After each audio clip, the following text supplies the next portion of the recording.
past midnight. Cabinet have just been meeting and getting the advice of Dr. Ashley Bloomfield and other officials. The Director General of Health and the Prime Minister will reveal the decision in a few moments. So let's take a quick look at the latest COVID case numbers released just a couple of hours ago. There are 17 new cases in the community, all in Auckland. It brings the total number of cases in this Delta outbreak currently to 347. The new cases include a dementia care worker at the Amberley Rest Home near Warkworth. There are 19 people in hospital across Auckland, one of them in ICU. And it was another record day for vaccinations yesterday, more than 90,000 jabs administered. Political reporter Benedict Collins is at Parliament for us. Kia ora, Benedict. No cases out of Auckland today. That must be good news for those elsewhere. Yeah, good afternoon. That's right. That is good news. All those cases there in Auckland, we haven't seen that small Wellington cluster grow at all. So, and we haven't seen any other cases pop up around the country. So that is some good news there. On the flip side, though, I guess those case numbers, they have continued to rise up to 70 today. People will be, the government especially, will be really hoping that those cases start to plateau and that we see them start to fall away. I've just seen the Prime Minister and Dr. Bloomfield, the Director General of Health, they've headed into the press conference there, so that should start really soon. All right, Benedict, we're not looking to hear anything much for Aucklanders, though, in today's conference, are we? Unlikely they're going to be come out at alert level before Tuesday at the earliest. Look, we can see the Prime Minister approaching. We'll leave you there, Benedict. Thank you very much for that. The Prime Minister's approaching the podium right now. So let's take the press conference live. Prime Minister and the Director General of Health.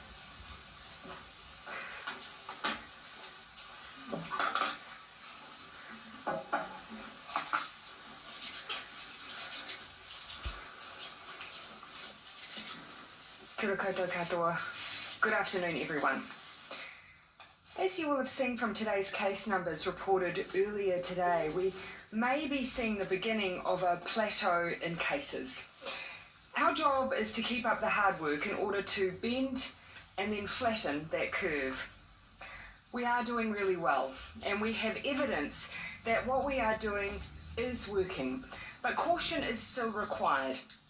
As we have seen in this outbreak, Delta is definitely more infectious, and it also moves more quickly. From the very beginning, we have changed the way we do things to meet that challenge, but by far the most effective tool that we have right now is level 4. You can see that in the data from yesterday. Of the cases reported yesterday, roughly half were household contacts. Unfortunately, we know from Australia that household members are almost universally becoming infected with COVID-19. That means you can expect our numbers to continue for some time as significant numbers of household contacts continue to test positive. Another positive sign of the impact of level 4 is that from the almost 70 cases reported yesterday, only 10 had any new exposure events, and some of these were pre-lockdown, which again shows that during the most dangerous period of someone's infection, people have generally been at home, just where we needed them to be to break the chain of transmission. I'm also told that compliance is really high. We're generally not seeing people anywhere that we wouldn't expect when we're looking at exposure events. Lockdown is making a difference. The question now is how long everyone stays there. Cabinet met this afternoon to look at our latest data and consider the advice of experts. Based on all the information in front of us and of the advice of Dr. Bloomfield, Cabinet has decided that all of New Zealand south of the Auckland boundary will move to level 3 at 11:59 p.m. on Tuesday, August 31. We'll review these settings at Cabinet a week later on Monday, the 6th of September. For those in Auckland and Northland, so from the southern Auckland boundary to the very top of the country, you'll remain in level 4. At Cabinet this coming Monday, the 30th of August, we'll consider how long Auckland and Northland will continue to remain in level 4 before we review those settings again. We'll use the data we will have from a full 2 weeks of lockdown. That will put us in the best possible position to give you as much certainty about the future as we can. But I do want to indicate now that based on the size of the outbreak, which is larger than August last year and potentially closer in scale to our original outbreak at the beginning of 2020, the number of daily cases we are seeing, and the need to see a sustained reduction in cases before moving alert levels, it is likely at this stage that Auckland will remain at level 4 for a period of a further 2 weeks. This is so we can get Delta under control and reopen fully and safely. We simply can't do that if we still have a lot of Delta circulating in the community. To move safely down, we will need to be confident we've stamped it out and have cases contained and isolated. I know there will be a couple of basic questions about these decisions, so let me cover them off quickly now. Firstly, some of you will want to know why we have included Northland in a continuation of level 4 at this stage.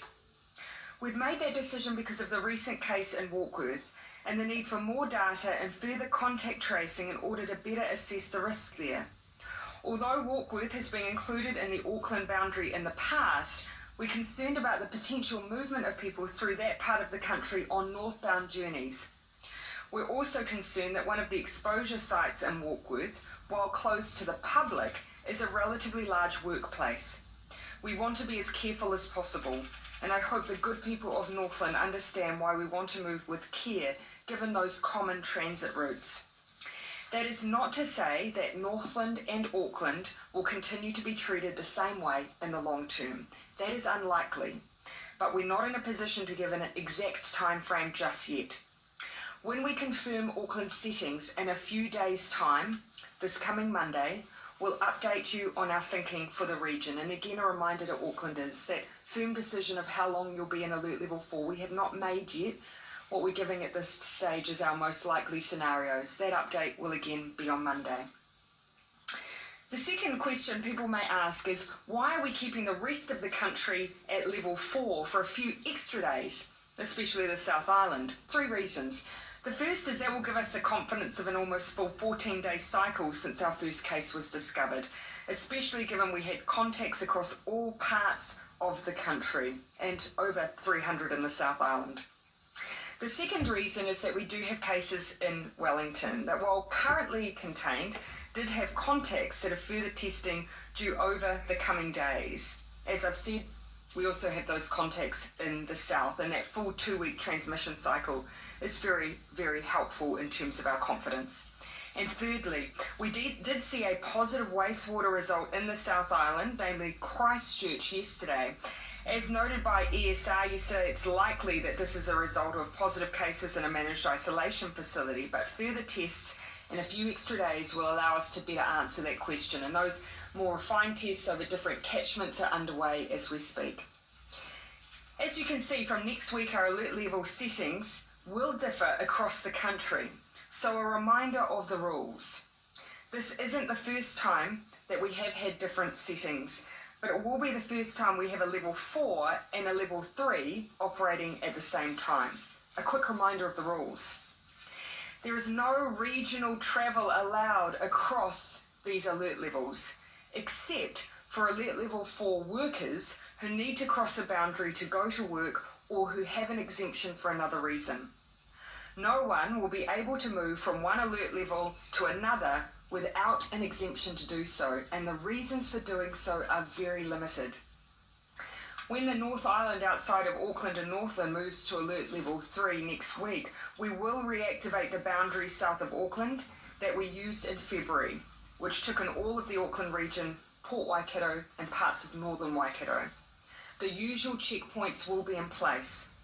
Officials, including from the police, have been working on making sure that the boundary will work as smoothly as possible. A couple of pieces of advice as we prepare for these boundaries next week. If you're an essential worker and are living in Auckland but working outside of it, please ensure your employer prepares and submits an application nice and early for you to be able to continue to work across the boundary. This only applies to workers who are already working in alert level 4. The MB Business Travel Document System will be open for applications from midday Sunday at business.gov.nz for those businesses with level 4 essential workers who will need to cross the regional boundary. If you are not an essential worker, you are not allowed to cross the boundary. Brief reminder of what Level 3 will involve, and I'll keep this brief and provide a recap on Monday. Level 3 is a very much watch and wait level. It's a crucial insurance policy. If by some chance there are still cases out there we have not picked up, the ability for those cases to spread remains limited under Level 3. What we want is to be able to gradually move down the levels with confidence and certainty that we're not putting Kiwis in our wider elimination strategy at risk. Level 3 allows us to give people and businesses more freedoms, but without jeopardising the progress and gains that are being made. Businesses can open as long as they can do so safely and offer services that don't involve close personal contact. So that means retail can operate, but only with click and collect. The same goes for things like takeaways. This can only be accessed via delivery, drive-through, or contactless pickup. Alert Level 3 does not permit more social activities, and bars and restaurants stay closed except for click and collect. At Level 3, contact with others needs to stay minimised. Bubbles remain. I'll expand on Monday about how Level 3 does allow small changes to bubbles to ensure care for vulnerable or isolated family members, but the principle remains. We want you to limit contact as much as possible and stay home as much as possible. That's also why at Level 3 children should only go to school if their parents are required to work and there is no option available. Ultimately, schools for the most part do remain closed except for those workers where there are no other options available for the care of their children. Public venues remain closed. Gatherings outside your bubble are not permitted with the exception of groups of 10 for wedding services, funerals and tangihanga. Masks continue to be important at Level 3 as well. Mask wearing is mandatory for workers in any business and services that are open and outwardly facing. The same goes for customers. If you're picking up food or a contactless coffee, you have to wear a mask. This is to protect yourself and others. Masks remain mandatory on all public transport, but ultimately we're strongly encouraging you to continue to wear a face covering anytime you're outside your home and in a place where it's hard to keep your distance from others. But as I say, there'll be time to go over these settings again on Monday. I want to finish by thanking everyone who's played such an important role in getting us to this point. In the last 7 days alone, 270,382 tests have been completed, equal to 5.5% of the population. That is just incredible. Each test provides an important part of the puzzle and makes our job that much easier. Every test has helped keep the team of 5 million safe. Now, we just need to keep going. Happy to take your questions. Jenna. Delta, do you envisage us having to get closer to 0 cases before Auckland can come out of Level 4? One of the things I want to really strongly convey, especially to everyone in Auckland, is that previously we used 4 and 3 together. Now you're seeing that we're using 4 to try and do the bulk of the heavy lifting for us. And the reason we're doing that is because we think that is the most effective and least risky place for us to do that heavy lifting. You'll already see that this moves faster, it's more infectious. So reducing down the contact with people at the most critical stage of this outbreak is so important, which is why we're trying to give an indication of our early thinking and that ultimately for the heart of where this outbreak is, Level 4 is better than where we previously might have used Level 3. And I think possibly a lot of Aucklanders would have felt quite a mention of shock hearing that today. How important is it that they stick to the rules of Level 4? So important. What I would say to Auckland and all of New Zealand, what you are doing is working. It is absolutely working. We are reaching a point where, yes, we expect more cases. Half of what we had yesterday were all in people's households, so it's their family members who, unfortunately, if it gets into your family, it looks like it gets everyone. So we do expect those numbers, will continue to be high. But already we're seeing those signs of what a difference this lockdown is making. Now we just have to carry it through and get us out the other side. So Level 4 is the best place to do that. Dr. Bloomfield, would you like to comment on that? Just one other comment to add, and it sort of goes to your first question. We won't necessarily need days of 0 to move for our advice to suggest moving Auckland down. It's very much where any new cases are. And even now, and certainly over the coming week or two, we will be looking for any cases that are popping up unexpectedly. Cases that are already in isolation or sort of expected because they're part of household bubbles won't present any risk to the community. The one final thing, if I may, we as a cabinet and with Dr. Bloomfield, because he presents to us directly and he stays for the conversation. And we really grappled with today what kind of indication to share with Auckland. But the indications from health are already there that this is likely to be required. So we wanted to share. That's been shared with us. We're now sharing it with you. We feel like we need to give us as much clarity around our thinking as we can, but we will talk again about what we actually lock in as a decision again on Monday. The wage subsidy is a 2-week lump It sum. goes in 2-week blocks. Yeah. I'm assuming that will be extended for. Yes. So it continues to be available in 2-week blocks. There is a reapplication every 2 weeks, and in part that's because some people will be in parts of the country where their status and situation may change. They might be a business that can operate fully at level 3. But as you can see, our granting is very, very quick, and it will continue to be very, very rapid. We've had reports of people, families with COVID who are struggling, isolating at home while they have tested positive, waiting to get into quarantine in particular. Can you give us an idea of how bad that problem is and how much of a risk that could be posing if they are not able to get quickly into quarantine? We are moving all of them into quarantine. So I'll perhaps start with the capacity that we have. We have 274 rooms designated for quarantine across the country. 285 rooms available for close contacts also. We do still have available rooms, and we're bringing on more than 200 as of this afternoon as well. And some family members are isolating together. The delay is not because of capacity, it's because we use a specialist team who transport, as you can imagine, transporting COVID positive cases needs to be done very carefully. We have people trained for that. We use them in our existing network for transporting people from a managed isolation facility to the jet park, and we're using that same team. So because we are just getting so many contacts in a new day, sometimes it's taking a bit of time to get everyone into a facility. Is that posing any risk, particularly because if we've got, for example, large families in cramped conditions or not ideal conditions, does that make it even more difficult for those families? So the very unfortunate piece of information that has been provided to me is that family members are giving it to one another when they're asymptomatic. So even in some cases before they even know they have COVID, they've already passed it on to their family. So I don't believe it's posing any greater risk than has already been posed over the days prior. Those families also know, of course, from the point that they're tested, that they're not able to leave their homes. So I don't believe it poses any further risk to wider community. Our families have been really good at following all of the guidance. The thing that we want to do, though, is move those people into those facilities, because then we can provide good health care as well. And we are seeing people that are often quite unwell, so we can provide that health care, meet all those welfare needs in our quarantine facilities.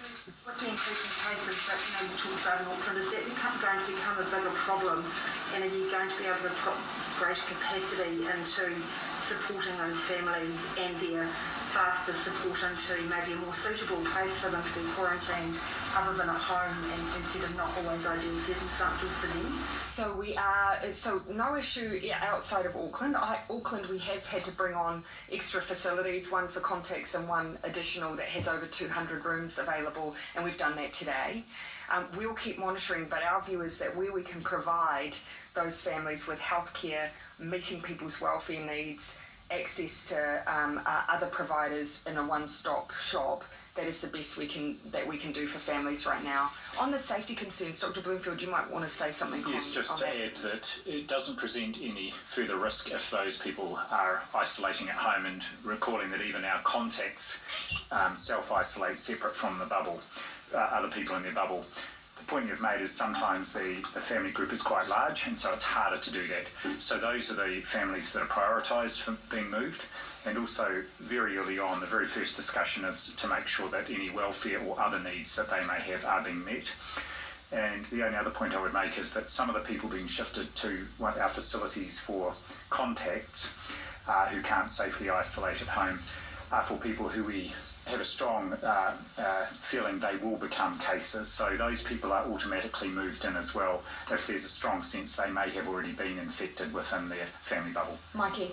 A worker at an Auckland rest home has tested positive for COVID. How concerned are you given our experience from previous outbreaks and what's being done to protect residents? Days on walkers? Sorry, just clarifying your question. Yeah. So you will have seen that we have, connected to our Walkworth case, you will have seen that we do have an essential worker that works in an aged care facility who is fully vaccinated, who has tested positive. Across our aged care facilities, remember that we prioritised those facilities and workforce for testing. Across that network in the Auckland Northern region, my recollection is that we have an 88% of residents across the Auckland Metro region who were vaccinated with their first dose, across Northern 78%. My understanding is for this particular facility in question, at the time that we had vaccinations offered, the uptake rate for first dose was around 73%. Dr. Bloomfield can speak to the fact that sometimes why that rate might not be 100% and also what else he knows of this case. Yes, a couple of comments. The first is, of course, within rest home settings that often there are residents who are being admitted quite frequently. So even if we vaccinate all the residents at one point in time, others will be being admitted to that facility. In this case, the DHB had a team go in there 3 times to support vaccination of staff and of the residents. I also want to point out, because it's alert level 4, this staff member and all others were using alert level 4 precautions, including full use of PPE. So that reduces the risk, as well as the fact this staff member was fully vaccinated. Was that staff member working in the aged care facility during level 4? Yes, as an essential worker, yes. had done 2 shifts before they knew they were infectious. Yeah. I mean, that must be concerning for you, given the fact that it's such a confined space with people that are in the... This is exactly the reason that we worked hard to prioritise that essential workforce. So this was a fully vaccinated individual, and they were working in an environment that at the time the vaccination was rolled out, first doses were over 70%. And that's exactly why that was prioritised. Of course, we put an extra layer of precautions at level 4 in the way that staff are using personal protective equipment and so on. But as you can imagine, all of the protocols have stepped in around testing of residents and staff and so on, as you would expect around that facility. Responsibility is it to make sure that all residents are vaccinated? Is that emergency health? Is it RTH? Well, all the DHBs worked very hard with rest homes or aged residential care facilities to ensure that every one of them had the opportunity to have staff and residents vaccinated. So of course, some residents and or their whānau may decide not to be vaccinated, which they can do, and some, particularly who may be near end of life, that's obviously a decision they make there. But the other point is, as new residents are admitted, all our rest care facilities have got primary care or general practice associated with them, so there's a mechanism for newly admitted residents to be vaccinated as well. Do you believe the group 2 is widely finished, right? Because nobody in group 2. Group 2 is 480,000, but it's probably only 410,000, 120,000. The issues will be that there'll be residents who will come in during that period. There'll be residents who may change their mind. There'll be staff members who come on board. So there's almost just that need to get that constant availability. But there was a period, of course, we had a very focused campaign to try and reach people. So I've already had an indication that there are some residents in some places that are seeking to be vaccinated, having already been offered and changed their position. Being included in that Auckland level 4 lockdown, will that change the resourcing? Will Northland see more resources going towards testings, vaccinations, and with half of the population in the far north being Māori, does that mean that we're going to see a ramp up in vaccinations for Māori in Auckland? So we've kept Northland with Auckland for now, and that is unlikely to continue to be the case in the longer term, but we've done that for now, and that's very much because of what we've seen around some of those transit routes up into the Northland area. So it is a very cautious approach. Extra testing was put around the Warkworth case. So that was where we saw, of course, those concerns. But testing remains available, of course, in the upper parts of Northland, as well as it always has been. In terms of what we have been talking about is just generally the additional welfare needs that may arise out of Auckland and Northland. And Minister Sepulveda will stay on that tomorrow because that has been a focus of our discussions. Perhaps on anything on Northland testing further? Just to say that Northland's obviously surged up its testing capacity, and testing rates have also gone up since the start of this outbreak. And I guess it's a message to anyone anywhere in the country. These next couple of days, if you have symptoms wherever you are, get a test. The sooner the better, because then we can process it and we've got as much information as possible to inform. Can I say that as well for the South Island and for other parts of the country? We've given you an indication of what our intention to do is on Tuesday, but we absolutely still want symptomatic people tested. If we see any evidence that we've made the wrong call and where we move, we will change that decision in the meantime. But what gives us extra confidence is if symptomatic people go out and get tested, and we just keep those rates of testing up. Also, you mentioned seeing numbers on homeless that have received a vaccination. We've reached out to the ministry and asked them for those numbers. They haven't taken them. Forgive me. So, do you recall them? Yeah, I'm looking down I recall that one of them, I recall a handful of them, but I wouldn't want to attribute to them to the wrong community organisation. I do try and keep as many numbers in my head as I can, but it was about 72 hours ago that I saw that one. I'll ask lovely Andrew at the back to help me with that later. Thank you. Yes. Has there been any transmission between bubbles since lockdown began? Transmission between bubbles because people have gone and visited other bubbles, for instance. Is that what just you in the community, or so not household contacts, but not that I've been advised of, and I do ask a general compliance question. One thing I can say that we've seen, so you will have seen that we've already talked about that we had yesterday roughly 14 locations of interest where we know that there was transmission within those locations. I did say we'd come back and talk a little bit more detail about some of those. We're looking to do that I think over the weekend, compiling some of that data and sharing it. One thing that has been shared with me is that we have had some transmission amongst 3 essential workplaces where just a COVID positive person has passed it on to someone they work alongside. They're non-public facing. So those are workplaces that are unable to continue working. They're not public facing, but they have been someone who's infected someone else within those workplaces, despite, of course, infection protection controls. So we undertake this constant analysis to look at whether all the infection protection controls we're operating are what they need to be, and those are some of the reasons why. Yeah, Mark, and then I'll come in the front. Yeah. If you found a few cases at level 3, are you confident you would be able to handle just a small number of cases at level 3, or would that require a return to level 4? Well, you'll see that before moving into level 3, we're perhaps applying a higher bar than perhaps we would have before. So you can see for the South Island, no cases, and just as an example, no cases, but contacts. Wastewater testing, obviously, something that we want to nail down. But in the past, you might have moved to level 3 when you were in that holding pattern. Now we're actually waiting till we've got a good, reasonable level of confidence before moving. And in part, I'd say that's a response to Delta. And that's also why we're giving that indication to Auckland as well. Where they may have gone into level 3 a bit early, we're now saying level 4 is the best place for that. Dr. Bloomfield? Yes, the Prime Minister and the Director General of Health. That's where we'll leave the COVID news conference today. But if you want to continue watching the rest of the question and answer session, head over to our website, onenews.co.nz.